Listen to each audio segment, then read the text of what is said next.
যদি বেশি বাড়াবাড়ি করেন তাহলে আমরা একটি প্রদেশ করতে এখানে বাধ্য হব।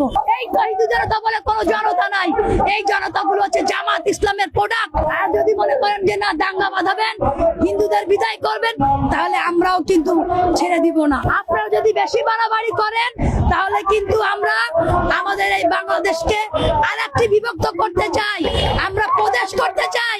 সনাতনী সম্প্রদায় যেটা অতীতে করা উচিত ছিল, কিন্তু আমাদের সম্প্রদায়ের ভাই বোনেরা মনে করেছিল যে না পাকিস্তান শুধুমাত্র মুসলমানদের দেশ, বাট বাংলাদেশ হিন্দু মুসলিম খ্রিস্টান বৌদ্ধ সকলের দেশ। আপনারা যদি আমাদের সাথে মিলেমিশে থাকতে পারেন তাহলে তো অবশ্যই ভালো। আমরাও বলি আসুন মিলেমিশে থাকুন, মিলেমিশে না থাকলে পাকিস্তানে চলে যান। আর যদি বেশি বাড়াবাড়ি করেন তাহলে আমরা একটি প্রদেশ করতে এখানে বাধ্য হব। মনে করবেন না আপনি যুদ্ধ করলে আমরা বসে থাকবো, আমরাও কিন্তু যুদ্ধ করতে জানি। আপনি আমাদের 5টা মারবেন, আমরা আপনাদেরকে 2টো মারবো, সেই দিন কিন্তু আর নাই। আমরা মানবতাবাদী, আমাদের ধর্মে আছে জীবে প্রেম করে যে সেইজন সে বিচে ঈশ্বর।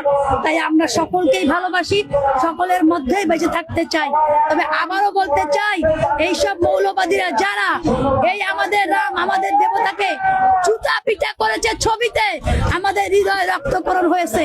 সরকারকে বলতে চাই, অনেক হিন্দু সম্প্রদায় আছে এবং এখন বর্তমানে যিনি ক্ষমতায় আছেন 2 জন, একজন এমপি, একজন মহিলা এমপি এবং একজন মন্ত্রী। তাদের দৃষ্টি আকর্ষণ করে বলতে চাই, আপনার কিন্তু এই জায়গায় আসতে হবে।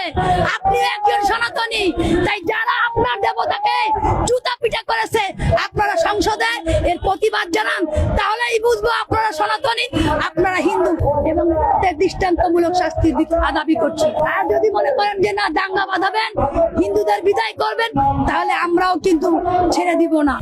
আপনাকে মনে রাখতে হবে যে শাসক অন্য সম্প্রদায়ের প্রতি যত সহনশীল হয় তার সুনাম ততই থাকে। আর যে শাসক সনাতনী সম্প্রদায়ের প্রতি দৃষ্টি আকর্ষণ করে, সে এখানে কোনদিন ক্ষমতায় টিকে থাকতে পারেনি, অর্থাৎ আপনিও থাকতে পারবেন না। তাই আসুন সকলকেই বলতে চাই, এই যারা মৌলবাদী আছে তাদেরকে প্রতিহত করুন। এই তৌহিদি জনতা বলে কোনো জনতা নাই, এই জনতাগুলো হচ্ছে জামাত ইসলামের প্রোডাক্ট। তারা বিভিন্ন মোড়ে ক্ষেত্রে সনাতনীদের ধর্ম, সনাতনীদের মেয়েদের ধর্ষণ, সনাতনীদের সম্পদ, সনাতনীদের বিষয়াদি জমি জায়গা লুট করার জন্য এরা প্ল্যান করে আসে। তাই যে যেখানে পারবেন এই তৌহিদি জনতাকে যখনই প্রতিবাদ করবে সকলে মিলে প্রতিহত করবেন। আর আইন তো এখন নাই সনাতনীদের জন্য, আইন এখন টোটালি সনাতনীদের জন্য নাই। একটা সনাতনীর মন্দির স্থাপন করতে বাধা দিচ্ছে, একটা প্রাণীকে আমাদের দেবতাকে জুতা পিটা করলে একটা প্রাণী অ্যারেস্ট হইলো না। কেন অ্যারেস্ট হইলো না? কিসের কারণ হইলো না? আপনাদের নবীজির সম্পর্কে বাজে কথা বলে নাই, তারপরে তাকে জীবন্ত পুরানো হইলো 2 ঘন্টা ধরে। একটা মানুষ, একটা প্রশাসন কোনো ব্যবস্থা নিল না। তাই আমি বলতে চাই, এই প্রশাসন সনাতনী সম্প্রদায়ের জন্য না।